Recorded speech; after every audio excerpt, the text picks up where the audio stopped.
Ever since you can remember, you felt something in your chest telling you to move, to love, to speak, to try. Day after day, you pretend you don't hear it calling, or maybe you dismiss it as silliness or worse. But it's there, ready for you, and it will wait for you as long as you need. My name is Johnny G, and I invite you to join me on a journey of awakening as we dare to embrace our light. This is Refractive.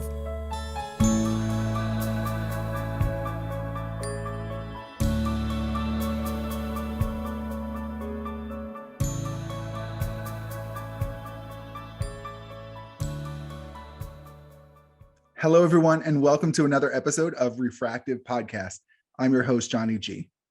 With over 20 years experience as a business strategist, coach, and energetics expert, Eugenia Oganova has found extraordinary success in the personal transformation and business niche. She's a best-selling author of 3 books, and in addition to business and marketing strategies, she leverages her intuitive gifts to support her clients. Today, she joins us on Refractive to share some of her wisdom and experience on managing energy to live a more satisfying life. Welcome, Eugenia. I'm so happy to have you with us. Oh, thank you, Johnny. I'm so glad to be here. This is such an important episode because I found, and I don't know about you, but in my spiritual journey, learning to handle my energy was a really important step for me to feel that I wasn't crazy, that there was some validity to this kind of spiritual awakening experience I had. It also impacted how I interacted with others and how others received me. And so it was a very nourishing first step to realize this. And I did a recent episode on Reiki, and I know that this is a really nice continuation on, instead of the hygiene side of our energetics, how to actually apply our energy in a constructive and healthy way. And I wonder, what was that like for you on your spiritual journey? How did you come to understand your abilities and the potential for working with your own energy? Well, I was born clairvoyant, which means that my journey sort of was this way from the beginning. It didn't happen to me somewhere midlife when I realized there's something else going on. It was kind of just normal for me. If something, I had to realize it was not normal for everybody around me. That was very unusual. I remember I was 3 years old, I think, and I was talking with my father, and I was trying to tell him about one of the energy guides that I work with, and that being was next to me. And I was explaining this to my father, and he was not getting what I was saying. And we just went back and forth. And finally, I realized, okay, he sees the door frame I'm standing in and me, but not my friend. So that finally clued in somewhere around 3 that people only see things they can bump into, and things that they kind of like out there that totally normal to me apparently were not for most people. So then that was part of my understanding that there's something different about me, and that I have insight into people's energies and the flow in their lives and their past lives and their future and possibilities and timelines.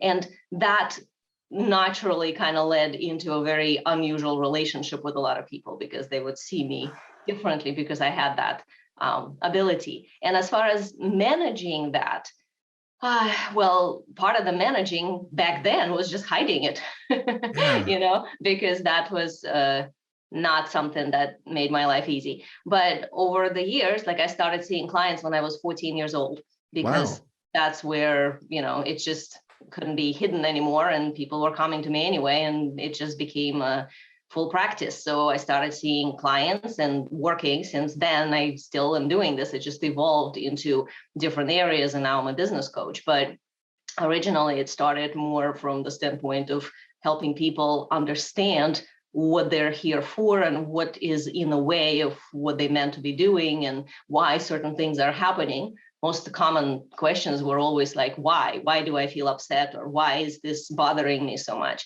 And one thing I can say is that there are such things that I call them periods of darkness. Anytime we go to the up level of some sort, may that be in your business, may that be in your understanding of reality, may that be in your relationship, or just you bump into a karmic thing that needs to be dealt with to go to the next level of you. Anytime we do that, there are some things we cannot take with us when we go to that next level. And those things that don't fit, they all come up, and they could be confronting and they could be difficult. And that's what I call periods of darkness. So those things are actually kind of normal on a spiritual journey. And I think we all have them. And the key is to, first of all, recognize that that's normal. And second, know how to handle that without going down with the wave as if the world is ending. Yeah. And Oh my especially in gosh. business, that's important, so you don't sabotage your business.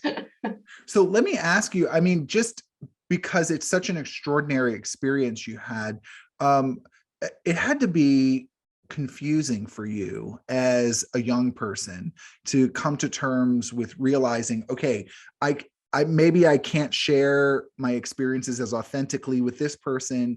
Maybe I can be fully authentic about what's happening to me with this person. I mean,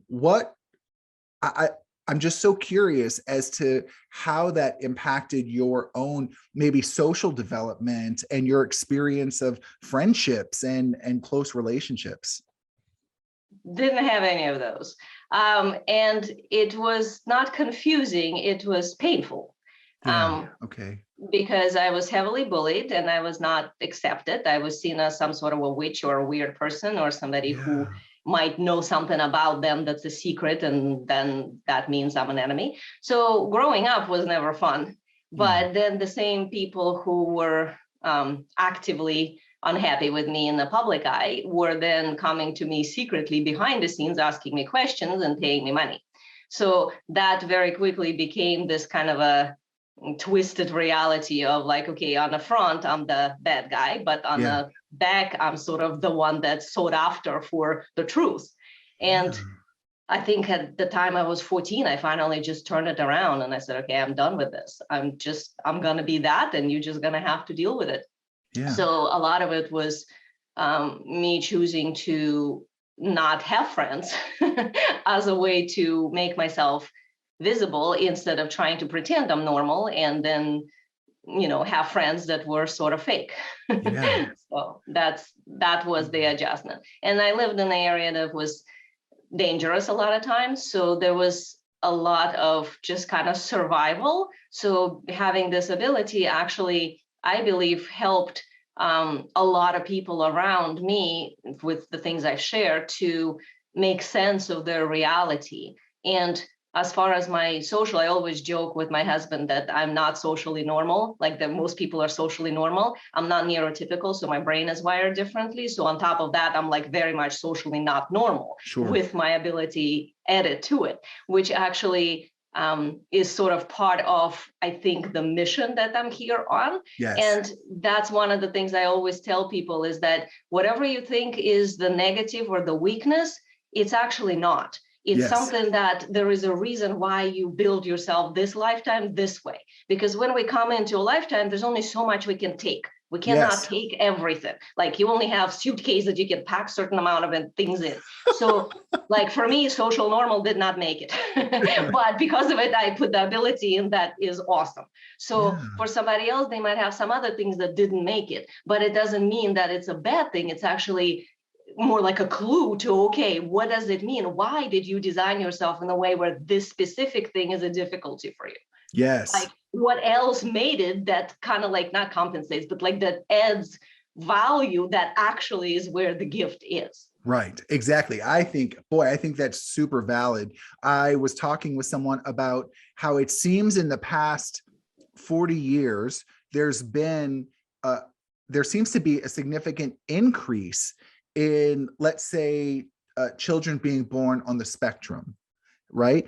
And to me, it feels super clear that the reason for this is that these individuals are better equipped to let go of the societal cords that hold you to a bunch of BS, right? To have to follow rules and systems that don't serve your highest good, but we do it because we're conditioned to it. So you have these people who were born with um, less sensitivity to being trapped by that programming. And what a wonderful role to play to help an entire society kind of let go of outdated programming that holds us down. And I think it's a really beautiful point you make about how neurodivergence can really play an important role in how we grow as a society. Exactly. Yeah. And I always kind of think of it like I was born tribally uncorruptible. Like the social tribal consciousness literally has no effect on how I function. Because of it, I see truth. And that creates kind of like a shortcut. Now, not to say that somebody who's in a kind of a typical social way doesn't see truth, of course, but it's harder because there's all these morphogenic fields and templates and everything to go through to kind of like unearth it within yourself. Yeah. Versus for me, it's almost instant because a lot of those things don't have influence on me. And that actually allows to have true connections, I think, that are more on a soul level. Yes, yes. Authentic, right? Mm-hmm. Less Right. BS, less layers of residue to scrape off, Yeah, and so many people are so much more committed to their BS than to their soul mission that this is really needed right now, I think, because we don't realize a lot of times that all the things we think are just like, well, but that's my life and this is why I can't something. That's actually an excuse, but that excuse is a commitment. It's just commitment in the wrong direction. Mm-hmm. It's a commitment to stay stuck. Yeah. And I see that a lot in business when, especially women, when they say like, but I want to be on the next level, but I want to, why is this not working? And we start looking at what were the layers there of commitment to BS. Yes. And it's like, oh, but I'm committed to not showing up. I'm committed to staying safe by not being visible. I'm committed to not really saying my truth, but saying socially appropriate thing, and so on. And it's like, well, when all of that gets cleaned up, that's where the true brilliance of individual can show up. And in marketing, which is part of what I do, this is actually how I teach marketing, not in a traditional sense of like, logos and slogans and that kind of thing, but if the best, easiest marketing is when you're just being you, when you don't have to think about what you're saying, when you don't have some weird sequences or remembered slogans in your head, but instead you're just being you. But because you're so aligned with who you are, your message just comes through as you're just talking. That's just normal, know? So people always joke, like if they start working with me and then they like on the inside of my paid containers, and they're like, oh my God, Eugenia, you're the same way as you were like on 3 videos or some presentation I seen you. And it's like, yeah, that's because this is literally how I am. And this is the easiest way to market. But if we're not talking from the business standpoint, but just in person's life, it's the easiest way to live. Yes, that's right. And, I can imagine that as I was going through your intro, some people might have heard that you use your intuitive gifts to help clients with their business strategy and marketing. And some people may have found that to be, difficult to put 2 and 2 together. But like, let's take it from a super practical level, right? So we don't even need to talk about necessarily like clairvoyance and that we don't even have to go into that level. Just from what you said, it's the idea of shining your authentic light, shining your purest energy. That unlocks your power in everything. It unlocks your power in business. It unlocks your power in relationships. It unlocks your power to grow. And so it makes real sense to manage your energy, right? Whatever you want to interpret that to mean, because we could be, there's a big continuum of what it means to manage your energy. But anywhere you fall on that continuum, it's about empowerment, stepping into your birthright of glory and magnificence.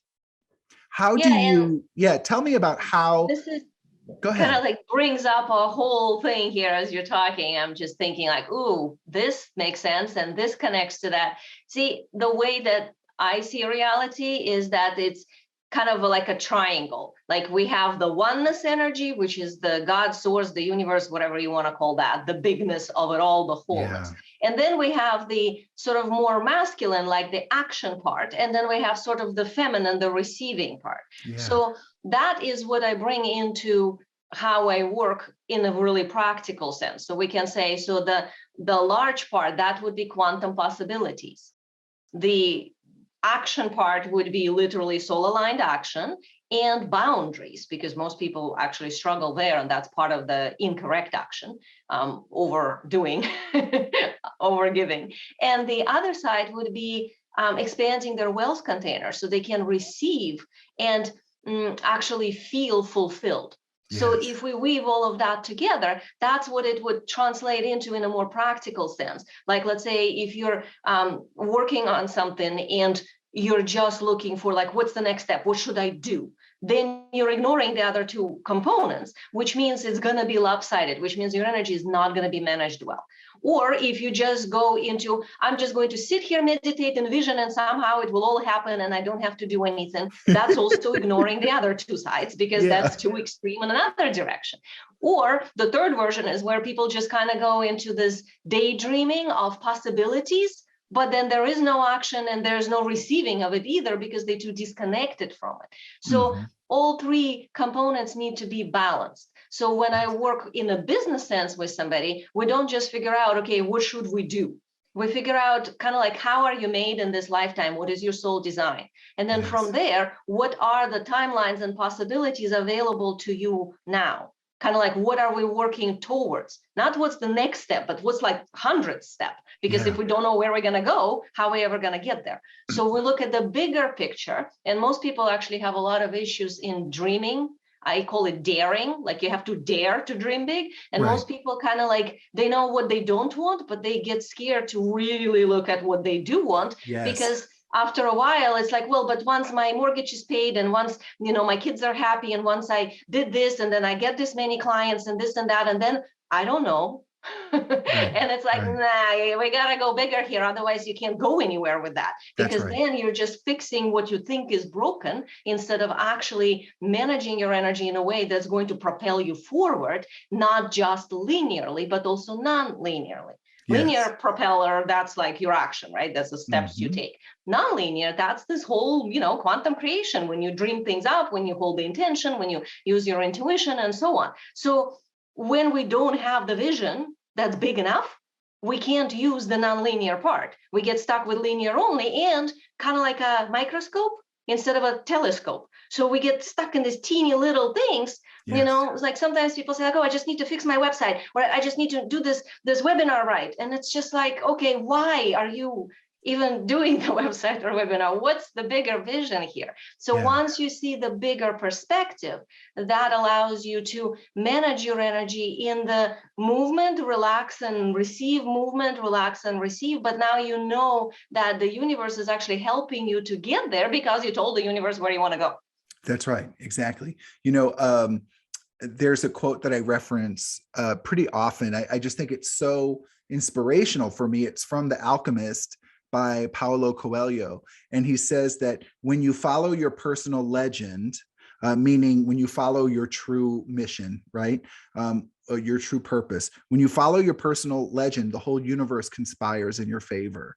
And I feel that that's just such a brilliant look into how the universe works, how energetics work. It's if you're willing to just unlock the door, like everything else will be taken care of, but you've got to go get the key. You've got to get it. You've got to want to unlock the door. You have to be brave enough to, to face the implications of that.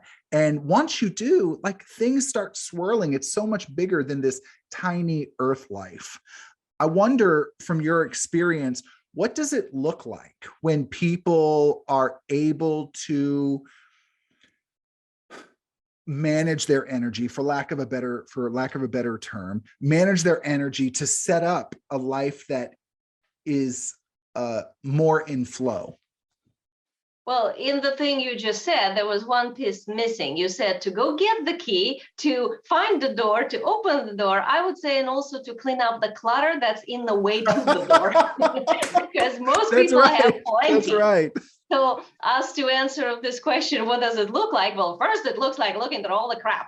Okay, so Looking that's through a big. lot of That's things big. that are in the way, and Yeah. doing that internal work is very much needed.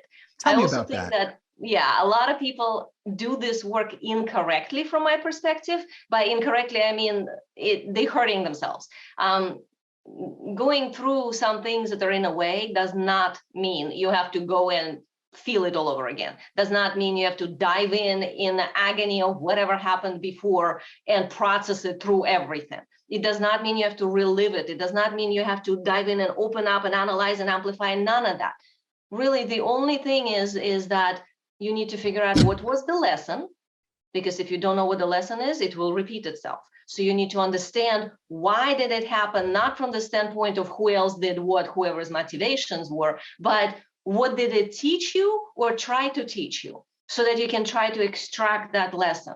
And then once that lesson is sort of understood, and that's part of what I help my clients do too, but a lot of people can just do that by tuning in and facing it and being honest with themselves. Then you have to let it go through the body. That might mean like a 5 minutes of crying, but 5 minutes, not let's go to therapy for 5 years to process this thing and analyze it from every single angle. So that just creates a shortcut by extracting the lessons and processing the energy through the body, and you're done, instead of going over and over. Sometimes it takes few times to do it, but unless somebody is in a very active trauma, that's different. Then obviously support is needed at a different scale. But if it's not an active trauma, but more like you realize like, oh, I have this issue because I've been conditioned this way, or I've been imprinted by my family to act this way, and now it's blocking me from doing this thing I want, you don't need to dive into all the pain of whatever happened with your family, let's say, or go physically and literally talk to your family to work it out. What you do need, though, is to take out the wisdom, the lesson of the event. So that would be the step one. And once that's done, then of course, self-acceptance, self-love, gaining your personal authority through that, so that you become sovereign and you shed the layers of proving something or doing it for somebody else's reasons, or doing it because you think this will make you something. Like anytime people say, when I get this, then I will be something or feel something, or then I'll finally be safe, or popular, or enough, or whatever. Those things, that's a clue that there's not enough sovereignty. And without sovereignty, we cannot create non-linearly, because you need to have the sovereign anchor point within the quantum field to actually do so. Can I ask you then, if you arrive at a point where it's evident that you have, let's say, not taken hold of your sovereignty, right? You discover this, then in your experience, you step back and you go back to do more of that work that you referenced in step one. There are two things that one can do, and I usually teach both. They go from the current moment to the future and to the past. I find that it works better in unison instead of just going back to the past. So going to the future would look like, if we assume that we're loved, we're taken care of, we're good, we're safe, like whatever is the issue that's in the way, and we could just make up a different movie where we have whatever it is experience we want. And it's emotional, it's not a mental thinking, but kind of like feelingly. So what would that feel like? So that's the future note. And then the same thing going back into, okay, where in my past do I feel this? Like if I scan my life back, what were the experiences that activated this uncomfortable feeling for me? And usually when we do this, because I do energetics as well as just business coaching, so there's a lot of kind of like people start seeing like, oh my God, I remember in high school this happened. Oh, I remember my mother said that. She always used to say, like, it's little things that we kind of don't think about because they're not big events of trauma and drama, but they're little things. So you start to go back unraveling, like, what were the imprints that I took as truth? So all of that must be done with the conscious awareness of I'm observing it. So like, oh, here I took this as truth.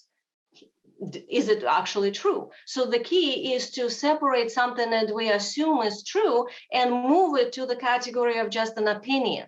So now, oh, this was my mother's opinion. This was my, I don't know, students, co-students, co-workers, whatever opinion. And I chose to take that on. But now that it's an opinion, not the truth, I don't have to take it on. So that kind of like separates you from the imprinting.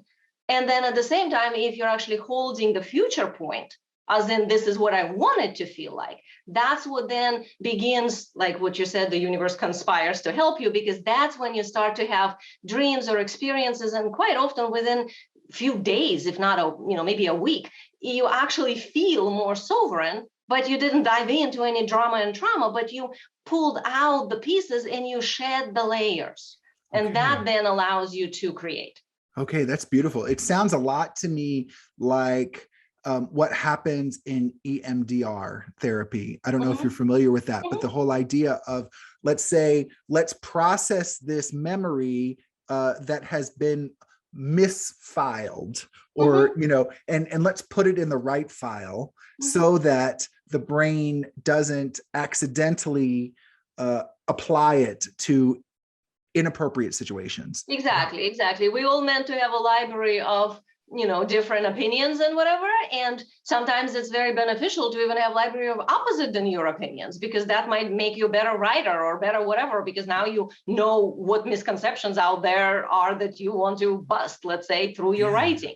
But it's very important that those things don't become your reality if they're not yours. Okay, so your first step was to kind of clean up, let's say, the wreckage, right? The junk there. That junk is maybe not the right word. Clean up the unnecessary baggage, the outdated beliefs, the things that hold us back.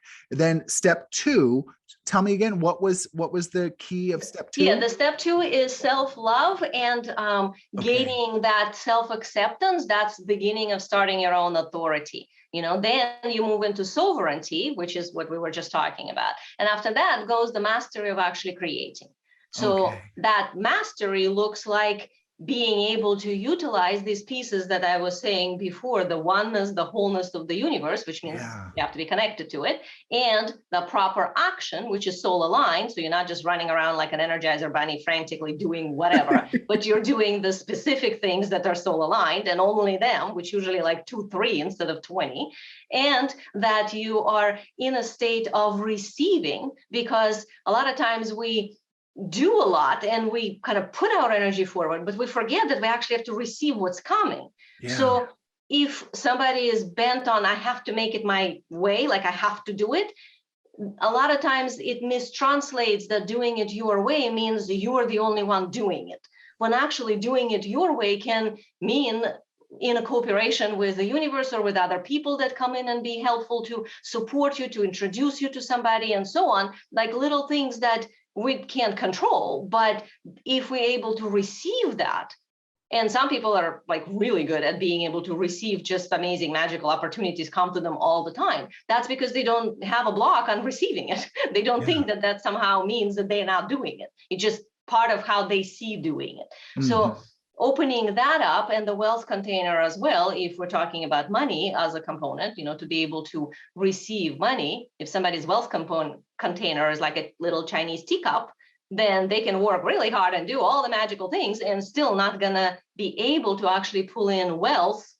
of the level that they're dreaming of. So wealth container must be expanded, which links to self-worth. This is I have a guest from an earlier episode named Mahima, and she is fabulous. And she said on my podcast, and I say it all the time as a little mantra, she said, I love money and money loves me. And I just, it's such a beautiful, powerful statement. It's not about snatching dollar bills. It's not about that. It's about saying, I'm not scared of the implications of money. I'm spiritually healthy enough that money can flow in and flow out, and I don't need to attach to it for security. I can enjoy it the same way I might enjoy passing a beautiful garden on the sidewalk. It's there, it's rich, It's here to savor. It's here to enjoy. And I'll walk a few more steps and it's not there anymore. But another garden will come. It's this beautiful perspective that money isn't my security. Money is an energy, just like anything else. And can I simply surf the wave, and accept the highs and the lows of it? Absolutely. And the way that I teach everything is from the standpoint of identity first, because pretty much everything we broadcast out there in your messaging or marketing or whatever in the business or in the relationships, if you're looking to attract, let's say, somebody or opportunities, anytime you do anything, like even if you're just sleeping, you're still broadcasting energy out in the world. So the part of you that is the broadcasting station is the identity or who you are.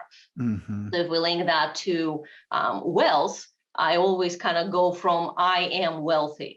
So this is what I teach my clients, is that it's not how am I gonna get wealthy. So I like it, I want it, I need it, I have this many clients or something like that. Instead, what if we take all this have done whatever out and it just I am. So if I am wealthy just now, right now, then what is wealth? So once we open up the concept that wealth is actually well-being, it's access to everything, it's health, it's connectedness, it's internal experience of self-love and self-acceptance unconditionally, it's feeling like you are in the right place in the right time, doing the right thing and being connected and all of those things, then money is just part of that.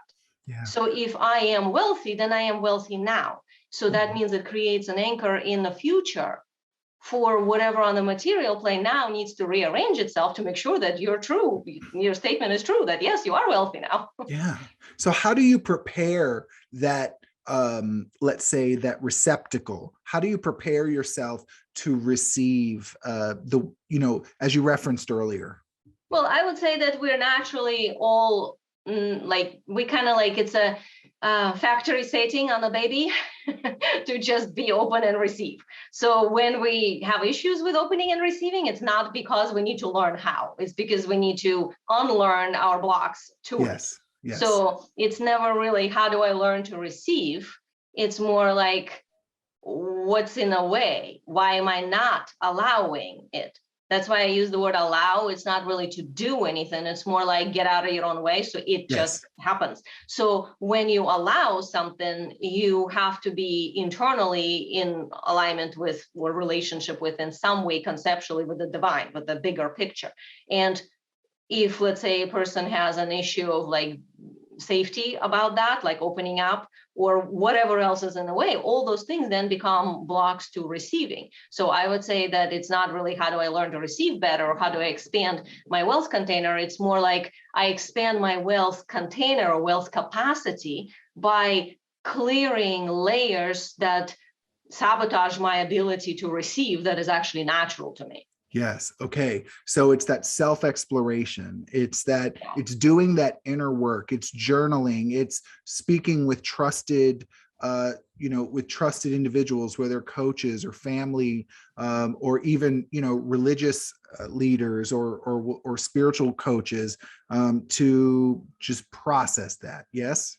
Well, and the inner work can be done in many different ways. And in my understanding, inner work is, first of all, it has to be inner. Not like you're going to go to somebody who's going to tell you about you. That's sort of like the same mistranslated concept as going to the doctor, and the doctor is going to know better than you. Doctor is more educated than you maybe in medicine, but not going to necessarily know better than you because you've been longer living in your body. So same thing with personal processing. It's first and foremost internal. So it's about, do you have a relationship with yourself? Like, are you actually aware of what you're thinking and what you're feeling? If you're at such a beginning stage that you're not, then you need to start actually paying attention. Okay. If you're already past that stage and you're a spiritually mature person who's been on the journey for years, well, then it becomes more like deepening techniques and maybe having a guide and so on. But at the beginning stages, it's just, you have to start noticing. What are you thinking? What are you feeling? If somebody just says, well, I don't know, I feel bad. It's like, bad how? Are you sad? Are you angry? Are you frustrated? Are you jealous? Are you unhappy? Are you in pain? They go like, oh, wow, I didn't think about that. I just thought I feel bad. So learning to differentiate variations of your own experience. The same thing with I feel good, I feel happy. Okay, what does that mean for you? Because your happy will probably be different than my happy and somebody else's happy. So building this internal vocabulary, internal map of yourself is the key. Because without that, you literally can't go anywhere. And it's funny, I was saying that we're not going to talk about my books, but my first book, Mission Alpha, is actually literally about that. So if somebody wants to learn energy anatomy and understand why stuff happens in their body and like how to start differentiating these things, like the sort of foundational level of self-discovery, my book is literally all of that. Mission Alpha, that's the title? Mission Alpha, The Wise and Passionate You. You can get it on Amazon. Okay, perfect. Yeah, that's I had a school for like 10 years. I was teaching this stuff. So the curriculum, like everything that we were teaching is in that book, kind of like this is the manual for human energy anatomy, for all the different levels of the energy field, for all the psychological pieces that happens. Like it pretty much describes everything that you would need to know foundationally to become a conscious human being. Yeah, okay, that's great. So, I think that the reason, well, I mean, there are a lot of reasons why, but one of the reasons that I really love the topics that we're talking about today is that the idea of energy, it's so broad and all-encompassing that it can gently meet a listener wherever the listener is in their readiness to learn. So, everything is energy, right? We learn even in high school that my cell phone is not a solid mass, that it is simply a gravitational field caused by subatomic particles, and that even if it feels solid, it's not. And it's just a bunch of vibrations. Everything is vibration. Everything is energy. All of my emotions are energy. All of my thoughts are energy. All of my resentments and fears and all of that is just energy. So the idea of seeking to play a more intentional role in your own life by managing your energy seems like a wonderfully smart thing to do. Whether you want to look at it from a metaphysical side or whether you want to look at it from physics, it doesn't matter. It's all a great place to start. And it makes sense if we're talking about running our business, if we're talking about stepping into an abundant flow and stepping into a future that feels fulfilling, start by cleaning up the building blocks of that life. And the building blocks are the energy. Caroline Myss, are you familiar with Caroline Myss? She has this, she gave a talk one time and she said, if we had any idea the power of the thoughts we put out, we might be scared to leave the house, right? Because we might be scared of how we affect other people. If I have an angry thought towards someone, if we truly understood the potential of that, we would be so much more careful with our energy because it does lay the foundation for allowing, for getting out of your own way is like what I said. And I would say it's not quite as direct. I mean, you're speaking to somebody who used to bump into walls all the time because I didn't realize they were solid. Because in my perception, nothing is, and there's no empty space and everything is always color and moving energy.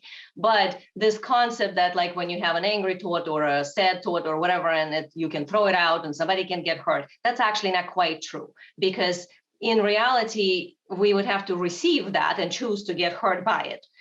So you kind of like in a high sense, we can say you can never hurt anybody with anything. The only person you can hurt is you, because you're the one who's broadcasting. And if all of this is not real, it's all a simulation or an energetic blueprint or a hologram we're living in, then from that standpoint, whatever it is you're broadcasting out is being reflected to you. Universe does not test us, it just reflects us. So whichever way you're being reflected. So if you're thinking I'm being, good person, or I'm being hard worker, or I'm proving this, but internally you feel insecure, or you feel like somebody can, come and steal something from you or whatever, that would be reflected to you, even though maybe that was not a conscious component of your broadcast. So that's where the self-mastery piece comes in. It's very important to be able to live consciously, as in understand, and in a kind of a basic sense, like, okay, if something comes to me in my life that I don't like, it does not mean somebody else did it. It means I did it. Now, not a bad thing, not like it's my fault, but I somehow had that reflected to me because somewhere in me this exists. Yes. So now let's look at where in me does this exist? Do I believe that somebody can, I don't know, yell at me or disrespect me? Apparently I do. So let's look at what that means for me and clean that up. Because once you do, then nobody, let's say, would ever yell at you or disrespect you again. Or if they do, you would not notice, because it would not have a plug-in to enter your system. Yes. So that's to the what you said, like, if somebody has an angry thought or jealous thought, it does not necessarily mean you're actually hurting somebody. Really, you're hurting yourself by having a thought that's out of alignment. But the other person, if they happen to have the similar issue, now they have a plug-in for this type of energy. And we don't live in a vacuum. We're all interconnected like a very complicated multidimensional puzzle. So it's like a magnet. Whatever you put out, if there's somebody who needs to attract that, they will be attracting it. Yeah. But it's not necessarily because you try to give it to them. It's because they happen to have a plug-in, and vice versa. Somebody out there in the universe, like how often does that happen when on the internet somebody says something and you might be scrolling through your Facebook page and suddenly you saw that and you got offended or you got angry or whatever. They don't know you. They're not throwing anything at you. They just broadcasting something which might or might not be in alignment. But if you had a plug-in to that, like some issue that's unresolved, now it sticks to you, so then you're experiencing it. This is actually how we all teach each other. This is how we meant to support each other to grow. Oh, that's powerful. I love your wisdom. I find it very accessible. I find the way you speak is very just easy to absorb. It's a gift that you have there. So take us home. All right. We talked about the concept of energetics. We talked about some steps to open yourself up and clean up some of the blockages. And so to wrap this up, give us a summary that what do you think the listeners need to consider if they are going to try to be more intentional about managing their energy? You want to know where you're going, which means you need to let yourself dream. So that might look like journaling, making a collage, having a conversation with somebody, or just allowing yourself to imagine. But that's kind of a must in order to manage your energy. Another piece I would say is look for what's in the way. Like when you imagine whatever it is you want, and then tune into where you are now. What's the discrepancy? What's the difference? Whatever that difference, that's the clue where you would need to be paying attention to cleaning something. Cleaning, it doesn't mean go to somebody to clean it up. It means start looking into it, start working with it. And the more you are conscious about your broadcast, that's the managing of the energy part, the more you are able to create what you actually desire. So it's a relationship with the universe, which means that instead of thinking like, oh, well, how do I know what I need to clean up? That's not a correct question. The correct question is, what do I want? What do I have? What's the difference in between? That's right there is your answer. That's what you need to clean up, because the reason that you don't have what you want is because of whatever this thing that's in the way, that's discrepancy from where you are now. So instead of looking to clean up some things that you think you might need to and digging in and whatever, which is really ineffective and inefficient, and universe is a very efficient place. So it will literally show you. Like you want to go there, let's say within a year, great, this is the thing. So now you will just need to focus on that one thing. You might have 20 other issues, but they would be irrelevant at that moment. So the more you do that, the more you manage your energetic broadcast. And that also means, little side note, what I was saying about periods of darkness before is that when you go into emotionally dark places, take a flashlight, take your soul, take the observer. Don't just go down with the wave. Then you take it as, well, that's normal. Like, okay, I'm on my journey and I'm going through a cave right now.